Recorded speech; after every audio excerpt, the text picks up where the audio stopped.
Newsroom থেকে আমাদের সাথে যুক্ত হচ্ছেন শাহনেওয়াজ বাবলু।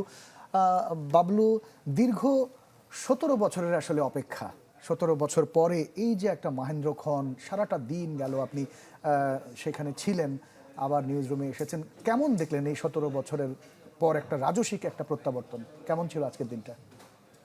ইমতিয়াজ, আসলে এটা ছিল অনেকটাই উপভোগ্য বলা যায়। দীর্ঘ সময় পর আমি রাজনীতি নিয়ে কাজ করি, রাজনীতি বিটে যেহেতু কাজ করি, দীর্ঘ সময় ধরেই সভা সমাবেশ থাকেই চিরাচরিত নিয়ম। কিন্তু আজকের যেটা ছিল এটা অভাবনীয়। নেতাকর্মীদের ভিড়, বিএনপির দীর্ঘদিন পর তাদের নেতা এসেছেন, যেটা সামনে থেকে দেখা তাদের জন্য অনেকটাই অপ্রত্যাশিত ছিল, প্রত্যাশিত ছিল, দুইটাই বলা যায়। প্রায় 1-1.5 যুগের বেশি সময় পর তিনি এসেছেন। নেতা কর্মীরা যারা ছিলেন গতকালকে রাত থেকে এখানে এসেছেন, আমাদের সহকর্মী যারা ছিলেন তারাও গতকালকে জানিয়েছেন, আজকেও জানিয়েছেন। তো নেতাকর্মীদের মধ্যে যে একটা উচ্ছ্বাস ছিল, উদ্দীপনা ছিল, এটা স্পষ্ট ছিল।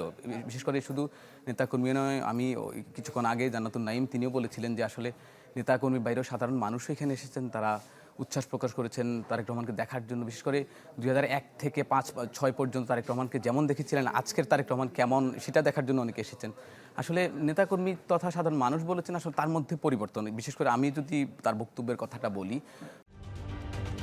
ঢালাইয়ে দৃঢ়তা, নির্মাণে নিশ্চয়তা, প্রিমিয়ার সিমেন্ট, ঢালাইয়ের রাজা।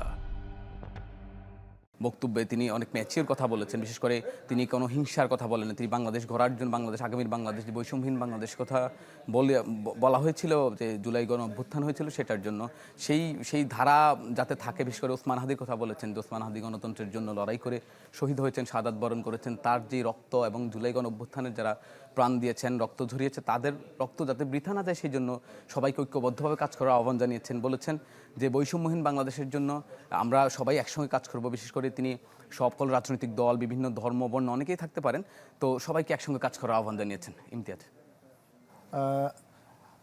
বাবলু, জি বাবলু, হ্যাঁ, আমি একটু করে জানতে চাচ্ছি, আপনি দিনভর লাইভে আমাদের সাথে যুক্ত ছিলেন, আপনি বলছিলেন যে সারা দিনের যে এক্সপিরিয়েন্সটি আপনার হয়েছে, এত মানুষের সমাগম আমার মনে হয়নি আসলে এত বড় জমায়েত এই প্রজন্মের যারা আছে তারা এইভাবে দেখেছে। কি মনে হচ্ছে আপনার, যে এখান থেকে শেখার কিছু আছে কিনা? এবং বিশেষ করে দেশের এবং দেশের বাইরের যে গণমাধ্যম, আন্তর্জাতিক গণমাধ্যমগুলো কিন্তু বেশ ফলাও করে প্রচার করেছে, এই বিষয়গুলো যদি একটু উল্লেখ করেন।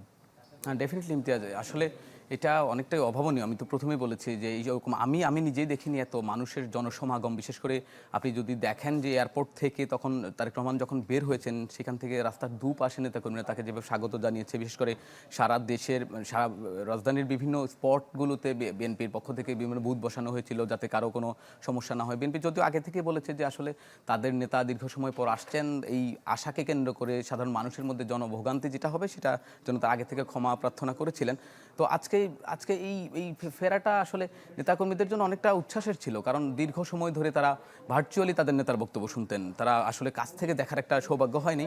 আমি শেষ সময় যখন তারেক রহমান আসে, আমি এটা ফিজিক্যালি ছিলাম সেখানে, আমাদের রাইজার যেখানে দাঁড়িয়েছিলাম, রাইজারের উপরে উঠে গেছিল নেতাকর্মী যারা ছিল, এবং তখন সে এয়ারপোর্ট থেকে বের হয়ে যখন সে আপনার মঞ্চের কাছাকাছি আসার পর্যন্ত যেই সময়টা লেগেছিল, প্রায় অর্ধেক সময় মঞ্চে উঠতে তার সময় লেগেছিল। এখানে সিএসএফ থেকে নিরাপত্তা কর্মী যারা ছিলেন সবাই তাকে এই জায়গাটাতে অনেক ব্যাগ পেতে হয়েছে। বিশেষ করে অনেকটা চড়াও হয়েছে নেতাকর্মীদের উপরে। তারপর নেতাকর্মীরা তাদের নেতাকে দেখার জন্য অনেকটা উচ্ছ্বসিত ছিল, এবং পরিশেষে তিনি তার মঞ্চে উঠেছেন, এবং তিনিও অনেকটা আবেগে আপ্লুত ছিলেন বলা যায়। তিনি ওঠার পরে হাত নাড়ছিলেন এবং দুপাশে গিয়ে নেতাকর্মীদের উদ্দেশ্যে হাত নাড়ছিলেন। এবং আপনি যদি খেয়াল করেন, প্রথমে উনি একবার বক্তব্য দেওয়ার পরে আবার উনি পরে আবার নিজে আবার মাইক নিয়ে আবার কথা বলেছেন, তার যে পরিকল্পনার কথা তিনি বলেছেন, যে তার একটা পরিকল্পনা আছে এই দেশ নিয়ে এবং দেশের মানুষের জন্য, সেটি তিনি তুলে ধরেছেন। আর বিশেষ করে নেতাকর্মীদের মধ্যে একটা বিষয় হচ্ছে কি, আগামী যেহেতু সামনে নির্বাচন, তার আশাকে কেন্দ্র করে নেতাকর্মীদের মধ্যে একটা প্রাণের সঞ্চার হয়েছে। নট অনলি নেতাকর্মীদের মধ্যে, বাংলাদেশের রাজনীতিতে একটা টালমাটাল পরিস্থিতি, সেটিতেও একটা স্থবির অবস্থা আসবে বলে আমি মনে করছি, এবং সাধারণ মানুষও মনে করছে। কিন্তু এই যে বিশেষ করে গত কয়েকদিনে বিএনপি আগামী নির্বাচনে যে 282 আসনে যে প্রার্থী ঘোষণা করেছিল, এই প্রায় প্রতিটি আসন, যেহেতু বড় দল, প্রতিটি আসনে একাধিক প্রার্থী ছিল, কিন্তু অনেকে যারাই মনোনয়ন পায় না তাদের মধ্যে অনেকে স্বতন্ত্র নির্বাচন করতে চেয়েছিলেন। এটার মধ্যে একটা নিজেদের মধ্যে একটা বাকবিতণ্ডা, এবং অনেকেই বিভিন্ন রাস্তা অবরোধ করে আন্দোলন করেছিলেন, এবং অনেকে স্বতন্ত্র নির্বাচন করার কথাও ইতিমধ্যে ঘোষণা দিয়েছেন। তো এই বাস্তবতায় আসলে এই বিষয়গুলো অনেকটা নিরসন হয়, এবং বাংলাদেশের যে রাজনৈতিক টালমাটাল অবস্থা, বিভিন্ন রাজনৈতিক দলের মধ্যে যে দ্বিধা বিভক্তি এখন রয়েছে, সেটিও আমি মনে করি যে তারেক রহমানের এই প্রত্যাবর্তনের মধ্য দিয়ে অনেকটাই কেটে যাবে। অনেক ধন্যবাদ শাহনেওয়াজ বাবলু, নিউজরুম থেকে আমাদের সাথে যুক্ত হয়েছিলেন।